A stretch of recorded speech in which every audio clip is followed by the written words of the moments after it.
Olá, sejam bem-vindos à nossa Escola Bíblica Dominical. Para um melhor aproveitamento deste estudo, nós encorajamos você a ter uma Bíblia em mãos, assim como papel e caneta para anotações. Agora junte-se a nós com o pastor Alexander Maia, ensinando a Palavra de Deus. Olá pessoal, sejam mais uma vez bem-vindos à nossa Escola Bíblica Dominical. Nós estamos iniciando hoje o estudo da carta que o apóstolo Paulo escreveu aos Filipenses.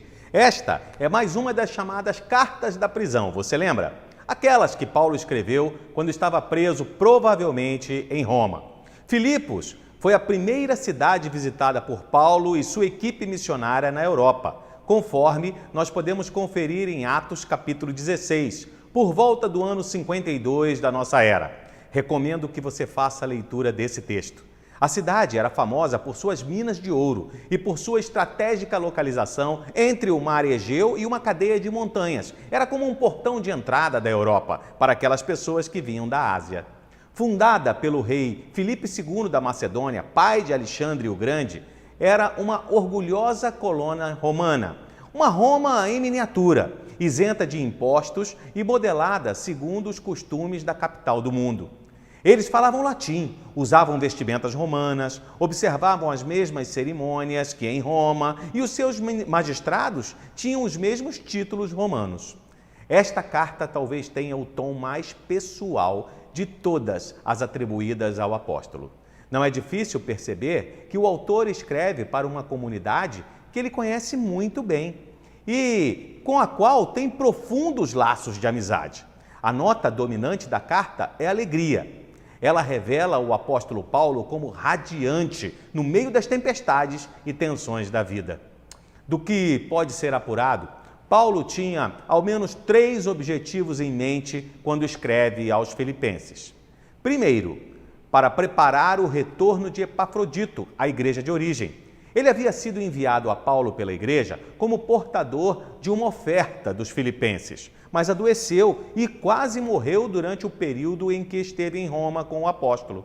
Paulo queria evitar que alguma crítica fosse feita, insinuando que Epafrodito havia retornado prematuramente da sua incumbência. Ademais, era uma oportunidade para agradecer a ajuda financeira enviada pela igreja e para ajudá-los também, mesmo à distância, quanto às pequenas desordens na igreja, tais como o pessimismo pela continuada prisão de Paulo, a timidez diante da hostilidade dos pagãos, a ameaça dos judaizantes e, especialmente, a sombra da desunião que estava começando a assolar a igreja. Nosso estudo começa com a saudação de Paulo, capítulo 1, verso 1. Paulo e Timóteo, servos de Jesus Cristo, a todos os santos em Cristo Jesus que estão em Filipos, com os bispos e diáconos. A vocês, graça e paz da parte de Deus, nosso Pai, e do Senhor Jesus Cristo. Chamo sua atenção para o fato de que Paulo não se apresentou como apóstolo nesta carta. Ele não precisa do título. Sua autoridade pastoral não era questionada naquela igreja. Ele se apresenta como servo, palavra usada no mundo ocidental moderno, mas cuja tradução correta é escravo, doulos no original grego, uma pessoa que pertencia a alguém e que não tem nenhum direito. Quando você fizer a leitura de Atos capítulo 16, que eu recomendei, irá perceber sem muita dificuldade que Jesus não permitiu que os planos de Paulo de pregar o evangelho na Ásia ou de chegar à região de Bitínia fossem adiante. O que Paulo fez? Questionou Deus, perguntou a Deus se as pessoas da Ásia não eram importantes, se não mereciam ser salvas. Não, ele não se precipitou, não tentou arrombar portas, mas esperou por novas instruções do Senhor. Ele sabia quem era seu dono, ele sabia que havia sido comprado por Jesus. Penso que a mesma coisa Pedro tinha em mente quando escreveu. Pois vocês sabem que não foi por meio de coisas perecíveis como prata ou ouro que vocês foram redimidos, da maneira vazia de viver, transmitida por seus antepassados, mas pelo precioso sangue de Cristo, como de um cordeiro sem mancha e sem defeito. E você? Qual a sua reação quando as coisas que você planeja não saem exatamente como você gostaria. Você é daqueles que questionam a Deus ou daqueles que entendem que fomos comprados por Jesus em sua morte e ressurreição e por isso Ele não é somente o nosso Salvador, mas também o nosso Senhor? Paulo sabia quem mandava em sua vida, por isso obedeceu. E porque Paulo obedeceu, Lídia, uma mulher grega, e toda a sua casa foram alcançadas pelo amor de Deus. Uma jovem escrava, possuída por um espírito maligno de adivinhação, explorada por seus donos, foi liberta. É verdade, Paulo e Silas foram chicoteados em praça pública e depois presos lá em Filipos. Mas um grande milagre aconteceu naquele lugar e o carcereiro e muitas outras pessoas foram salvas naquela noite e uma igreja amorosa surgiu naquela cidade. Quantas bênçãos! Vamos adiante. Do verso 3 ao verso 12, a palavra-chave é alegria ou regozijo, que é repetida pelo menos 16 vezes ao longo da carta. Agradeço ao meu Deus toda vez que me lembro de vocês, em todas as minhas orações em favor de vocês.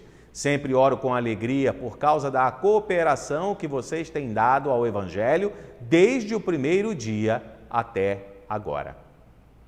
Quando a lembrança dos filipenses é trazida à memória, Paulo dá louvores a Deus. Paulo se alegra com a parceria, o companheirismo, a irmandade demonstrada pelos filipenses. Esta é uma marca distintiva do cristianismo. Deus nos fez seres completos, mas relacionais. Ninguém é uma ilha, precisamos uns dos outros. Nós nos completamos à medida que nós nos relacionamos.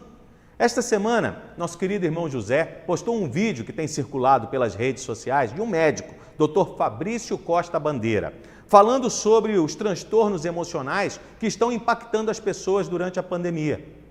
Não podemos nos isolar, diz o médico. Isso faz mal, depressão, obesidade e tantos outros males. Distanciamento é comportamento seguro, mas isolamento não. Isolamento é para quem está doente. Se você está saudável, então é distanciamento físico. Precisamos aprender a conviver com a Covid, porque ela pode ficar aí por algum tempo, mas não podemos abrir mão dos nossos relacionamentos.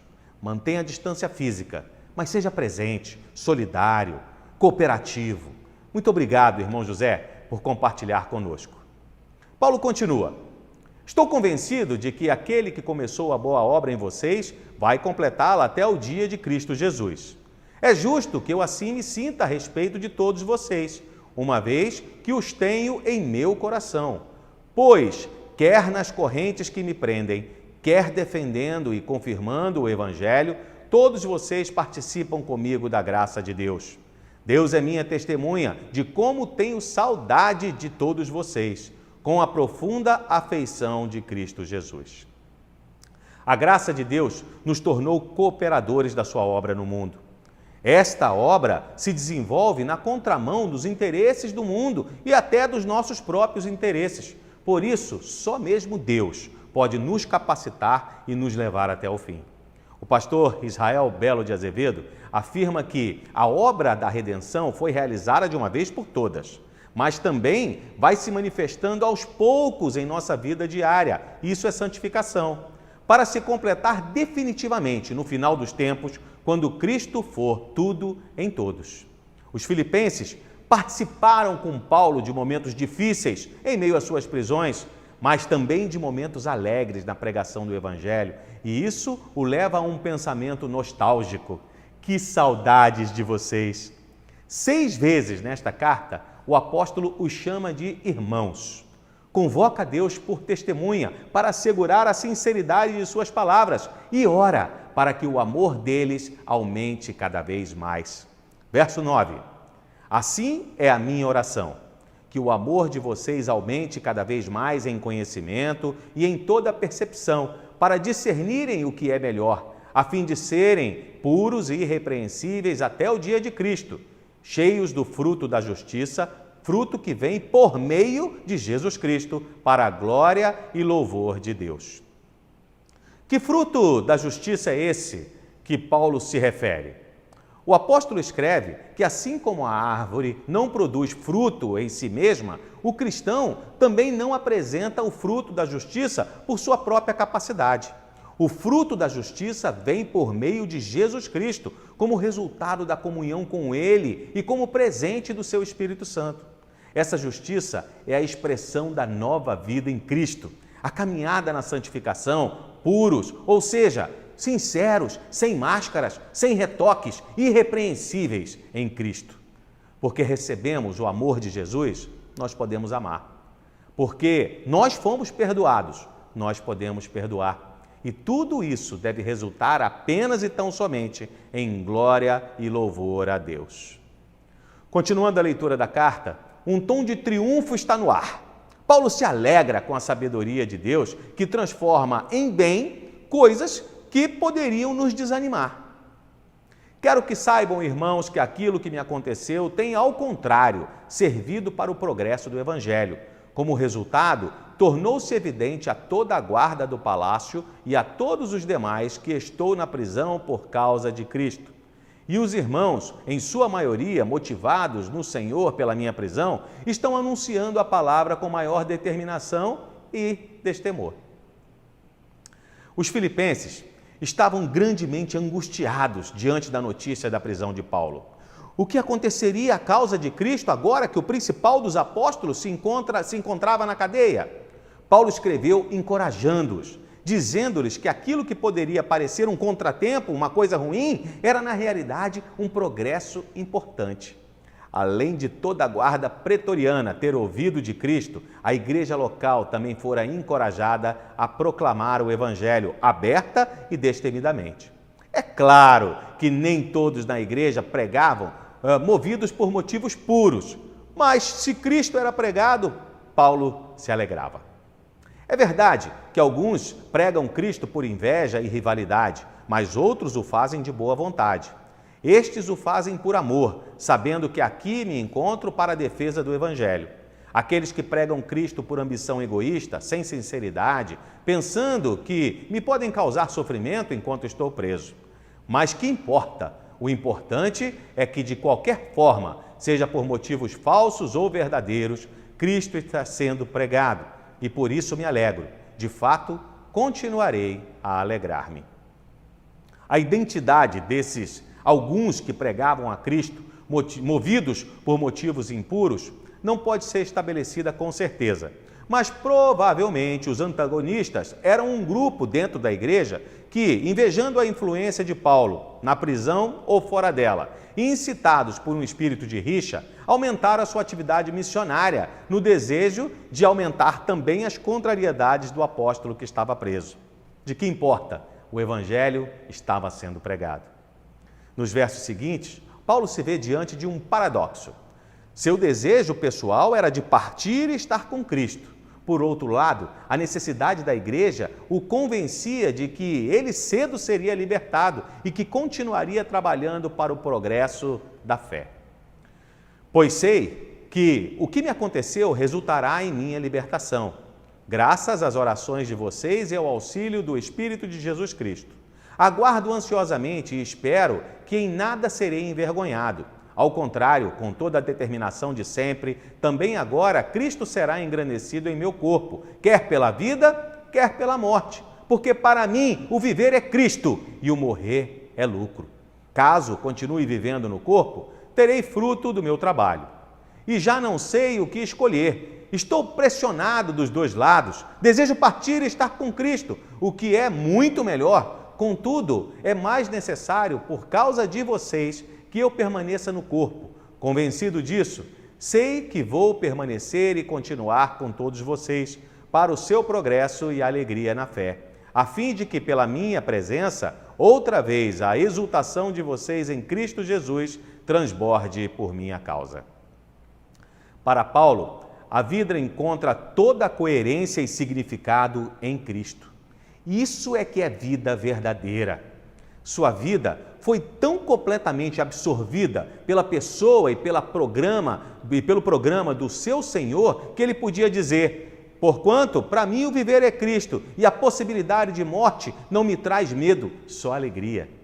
Afinal, é a alegria de Paulo por estar com Jesus em breve, ou dos filipenses, que continuarão a tê-lo por perto para ensinar. Ele vai continuar vivo, pelo menos por enquanto, sua missão ainda não chegou ao fim.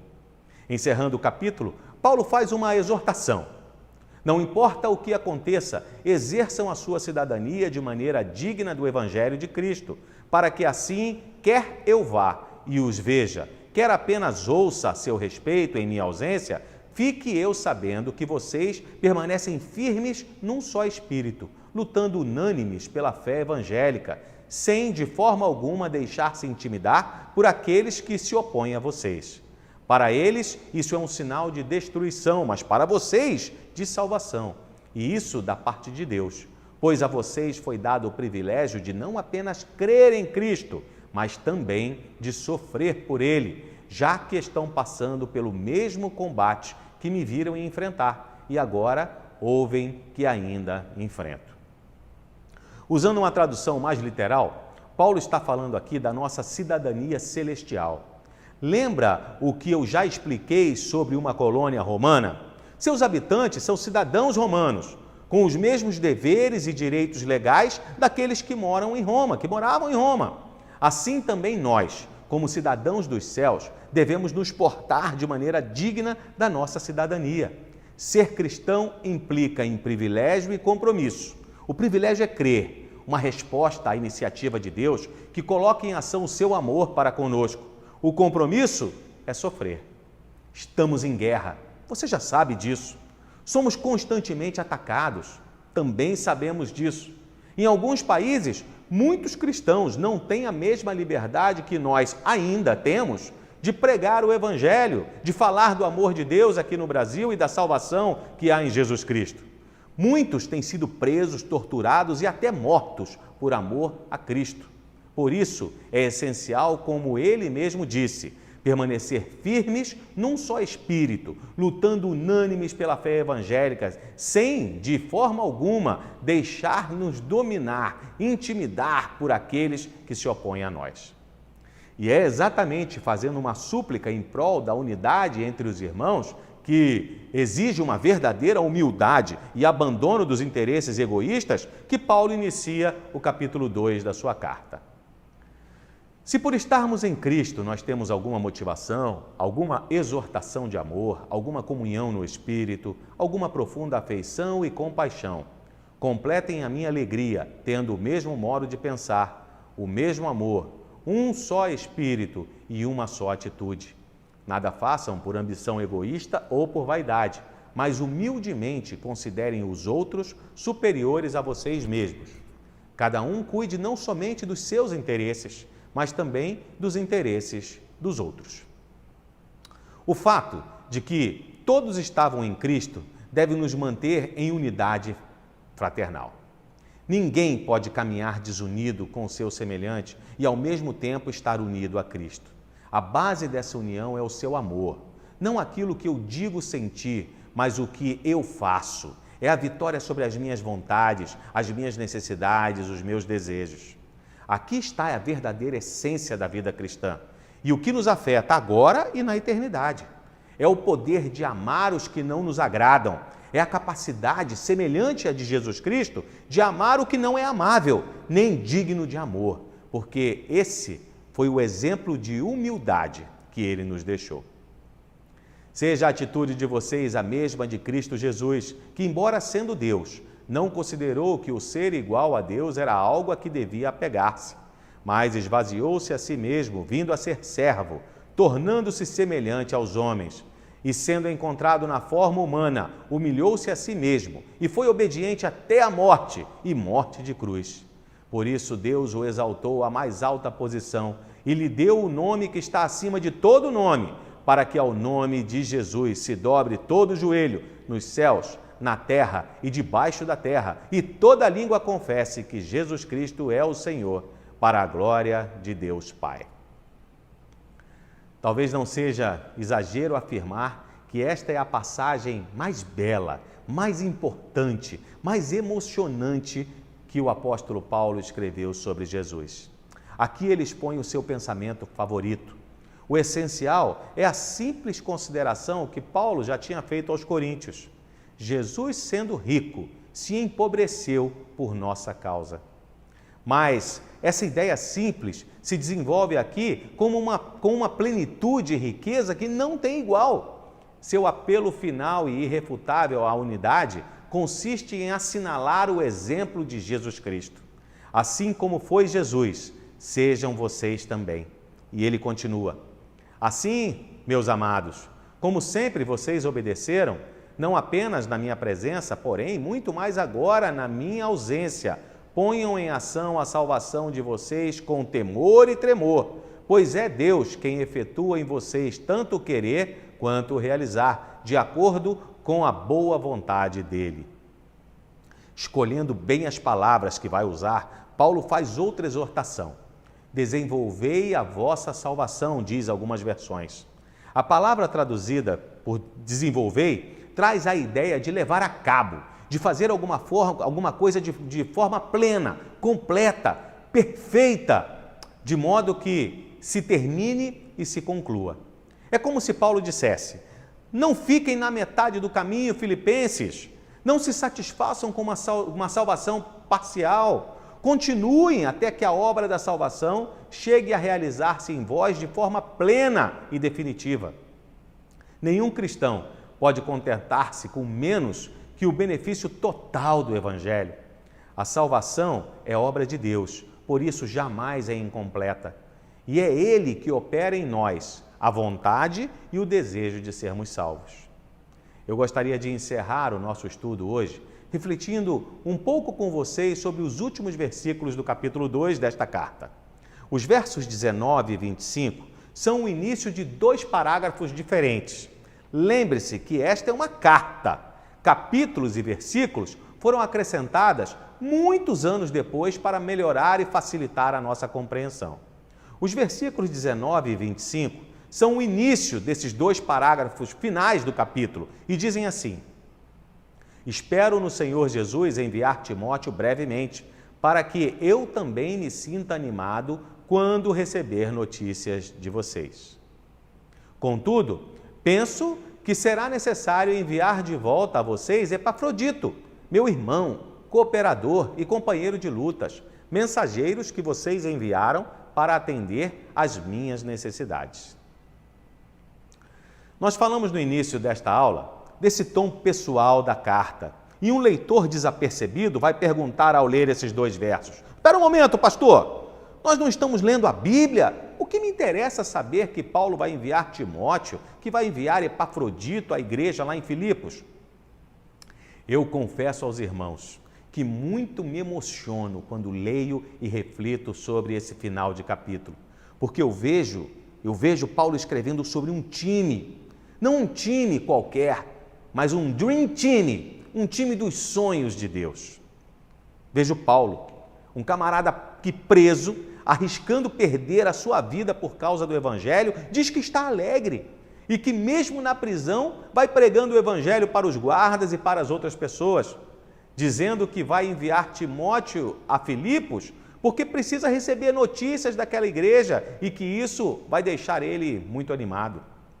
Eu vejo Timóteo, alguém de quem Paulo diz: não tenho ninguém que, como ele, tenha interesse sincero pelo bem-estar de vocês, pois todos buscam os seus próprios interesses, e não os de Jesus Cristo. Mas vocês sabem que Timóteo foi aprovado porque serviu comigo no trabalho do Evangelho, como um filho ao lado do seu pai. Eu tenho muita gente trabalhando comigo, mas ninguém é igual a Timóteo. Tem algumas pessoas que só vão pregar em uma igreja se a oferta for boa. Tem gente que para cantar numa igreja só com cachê adiantado. Tem gente que só faz qualquer coisa na igreja se for para ser reconhecido. Mas Timóteo não. O interesse dele é igual ao meu. O coração dele é igual ao meu. Eu sei o quanto ele ama e se importa com vocês, diz Paulo. E por fim, eu vejo a Epafrodito. Um apóstolo, como Paulo? Não. Um pastor cuidadoso, como Timóteo? Não. um mensageiro, alguém enviado pela igreja em Filipos para socorrer a Paulo em suas necessidades. Qual foi o sermão que ele pregou? Nenhum, mas o nome dele está registrado nas Escrituras. Sabe por quê? Porque ele serviu. Percebeu como Paulo se refere a Epafrodito? Meu irmão, meu cooperador, meu companheiro de lutas, alguém que quase morreu vítima de uma Covid qualquer daquela época, salvo pelas misericórdias de Deus, como diz o texto, e que agora estava preocupado. Preocupado com sua vida? Preocupado com sua saúde? Não. Preocupado com os irmãos na igreja em Filipos, porque eles ouviram da sua doença e estavam aflitos sem notícias. Esse é um time dos sonhos. Por causa de gente assim, crentes comprometidos com o Evangelho, por causa deles, Jesus Cristo chegou até nós, a mensagem de salvação chegou até nós. Gente que se preocupava em cuidar de gente. Sabe de uma coisa, pessoal? A única medida possível do amor que nós dizemos nutrir por Deus é mostrada na maneira pela qual nós cuidamos das pessoas. Você me ama? Perguntou Jesus. Cuide das minhas ovelhas. Você me ama? Cuide das minhas ovelhas. Você me ama mesmo? Cuide das minhas ovelhas. Eu, pastor Carlos, pastor Josias, nós louvamos a Deus, porque aqui, na Boas Novas, nós podemos contar com alguns epafroditos, cristãos que se preocupam em nos ajudar a cuidar dos outros. Essas pessoas merecem ser honradas, é o que Paulo nos ensina. E peço que vocês o recebam no Senhor com grande alegria e honrem homens como este, porque ele quase morreu por amor à causa de Cristo, arriscando a vida para suprir a ajuda que vocês não podiam me dar. Portanto, nós queremos agradecer. Nós queremos agradecer a cada um de vocês que tem somado conosco. Nós temos 800 pessoas inscritas no hall de membros da nossa igreja, mas algo em torno de 250 desses se envolvem com o Evangelho de Jesus, se importam com a sua igreja, servem a sua igreja.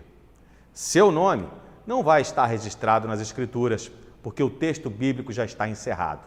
Mas fique tranquilo, meu amado irmão, minha amada irmã, porque o seu nome está escrito no livro da vida. Seu trabalho não é vão no Senhor. Você faz parte do time dos sonhos de Deus. Muito obrigado por servir a Deus e cuidar de pessoas, das pessoas que Deus tem nos enviado aqui.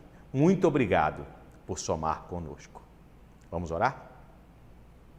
Senhor nosso Deus, nós queremos te agradecer pela semana abençoada que tu nos destes. Muito obrigado, ó Deus, pelo teu amor, muito obrigado pelo teu cuidado, muito obrigado pelo teu sustento.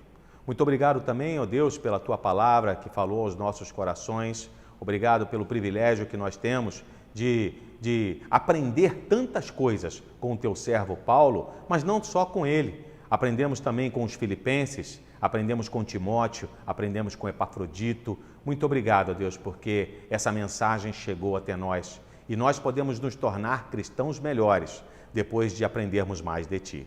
Que Teu Espírito Santo nos ajude, Senhor, que Teu Espírito Santo nos capacite, afinal de contas a obra é Tua, Senhor.